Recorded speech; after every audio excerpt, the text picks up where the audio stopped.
Hey there, welcome to My Green Pets. I'm William Green. Before I show you my orchid collection to update today, I just wanted to show you I was browsing around on Orchids Limited's website, and they have got this Cattleya Louis Chaton, which is Persevaliana by Triani. And they are remaking a lot of the old hybrids, one of the original primary hybrids that were made back in the late 1800s. And I just wanted you to check this thing out. Look at this. Is that spectacular? They just put this picture up. This plant just bloomed on January 20th, so like 2 days ago. This is, I say I'm not really into Cattleya hybrids, but primary hybrids still retain that species look, but oh, look at this beautiful form, lovely color, size is bigger, and the substance, the thickness of the petals and everything is better. I mean, that is gorgeous. If I were going to want to give to myself a new plant, this would probably be it. This Louis Chaton from Orchids Limited. This is the kind of stuff that I like. This is one of the parents. This is Triani Cashins, which I have this clone in my collection. I'll show it to you in a second. This is what it will look like one day, hopefully, when it blooms. And of course, these are the seedlings. So obviously I don't get any kickbacks or anything from Orchid Limited. They don't even know I exist, but I do think they have really fantastic stuff, and I'm really excited that they're redoing a lot of those old primary hybrids with outstanding parents, because I think we're going to see some really cool stuff in the next few years coming out. Okay, let's look at the collection. All right, it is late January. We are approaching February. Will be the fourth and final month of the dry season for my Cattleyas. So let's have a look around and see what exciting developments there are to be seen.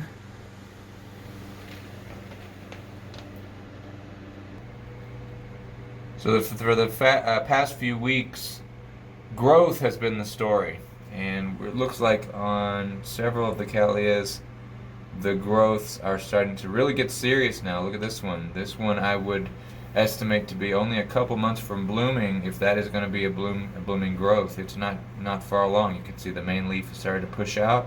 Nice big thick growth. That's super exciting.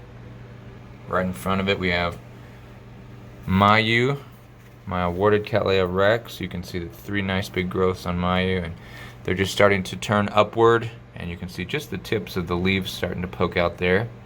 Very exciting.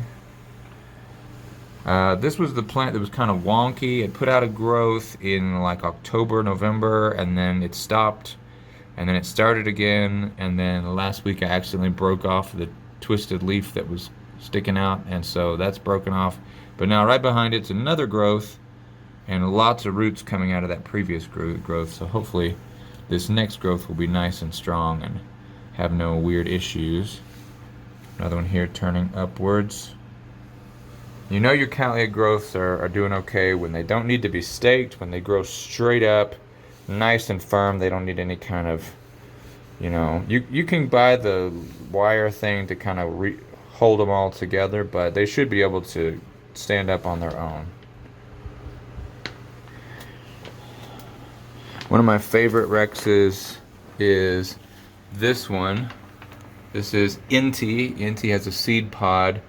And this plant, when I got the flask of Rexes back in 2014, Inti was already about 6 inches tall, about 10 centimeters tall. It was already a very big plant, and it's always been ahead of the others in terms of size.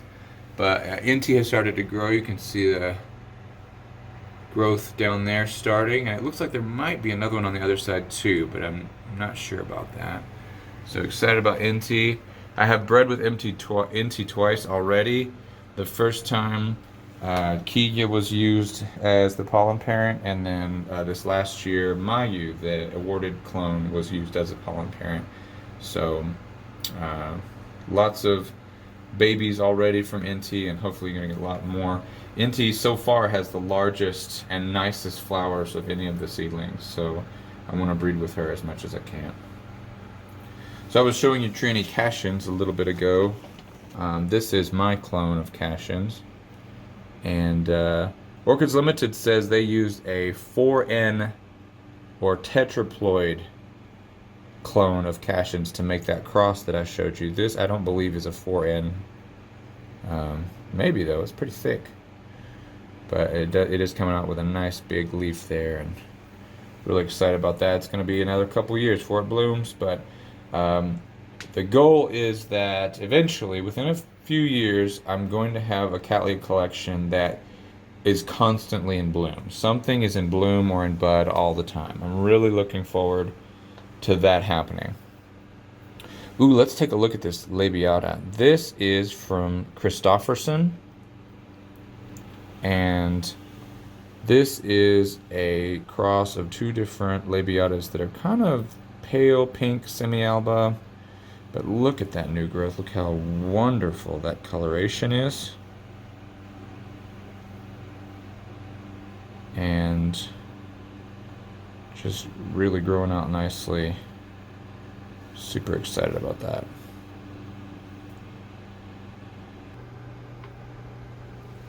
Let's have a look at Cattleya walkeriana. Looks like a little growth down there really is poking out. Not sure what it's going to do, but as the days have been getting longer, perhaps that's what has spurred the new growth. But glad to see it doing something. Next to it, this is Signotis Wine Delight, and this one has got its new growth coming already. That's great. And so I'm going to kind of stop moving it around. Once it's not going to be long before that little growth starts to root, and so at that point I want to leave it alone and let it root without me disturbing it. And then my Cycnodes, Cycnochees Cooperi is also starting to grow, a little growth down there. And I repotted it into a bigger, wider pot, and there's a layer of leca, clay pellets at the bottom, and then sphagnum on top. So it's not exactly pet method, but it's kind of. There's a little bit of a reservoir at the bottom, but not much. Next up we have Mormodia Jumbo World. Was in bloom for a full month, looked wonderful, and it lost all of its flowers this week. You can see the spikes turning yellow down there. They're going to shrivel up to nothing, and then this plant will rest for a little bit and then start putting out new growth probably within the next couple months. And then the Cloecia Rebecca Northens right down here. This is the one I got from Sunset Valley Orchids this summer, and then this is some back bulbs of the grapefruit pink clone that a friend on Orchid Board sent me a few weeks ago. So we'll grow those out this year and see if they look any better than they did this year. Quick look at the Cattleya seedlings. Got some nice leaves coming out on these Dowiana rositas. Really big ones. Look like they're going to crawl out of their pots soon. Dowiana aureus, rexes. These are all rexes. These are the Periflora rexes that were deflasked in May. And this one, it's very interesting what it's doing. It is actually pushing up its new growth from the base up through the seed leaves. And that looks like that's going to be more like a pseudobulb. So kind of abrupt. In fact, all three of these are doing that. All three of them in this pot are pushing out what looks like to be their first new pseudobulb. So that's cool. Let's see if I can put this guy back without breaking anything. I'll fix it in a minute. There we go.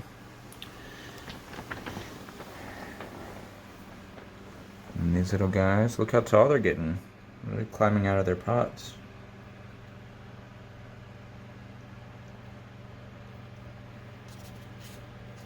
Posted a picture of these guys on Instagram this week. A week after they were deflasked, they looked pretty sad. Something had gotten the leaves. I don't know if it was temperature or something, but they didn't look too good. But they really have grown out of it now. Very nice, thick, strong leaves crawling out of their pots. Happy about those. And then the two little experimental Rexes that are growing on the antler here. You can see that they've rooted pretty well on it. New growth. They're growing a little slowly, but growth is really nice and firm. And they're tough. They're tough little cookies.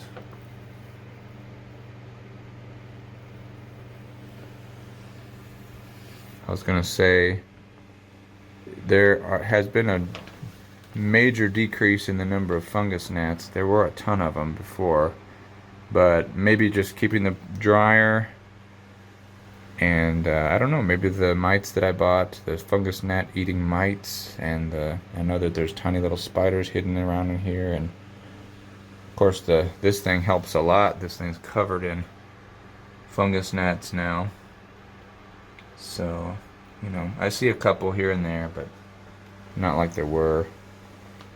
I still hope that maybe one day we can be fungus gnat free. But as far as pests, that's the only thing that I've been able to spot recently. With the lengthening days and increasing temperatures, it will be interesting to see if any other little critters come out of hiding and start munching on my collection. But for the most part, I think we've been doing okay. Alright, just a quick update to show you the Cattleya growth. Hope your plants are growing well. And we'll see you next time right here on My Green Pets. I'm William Green. Take care. Bye-bye.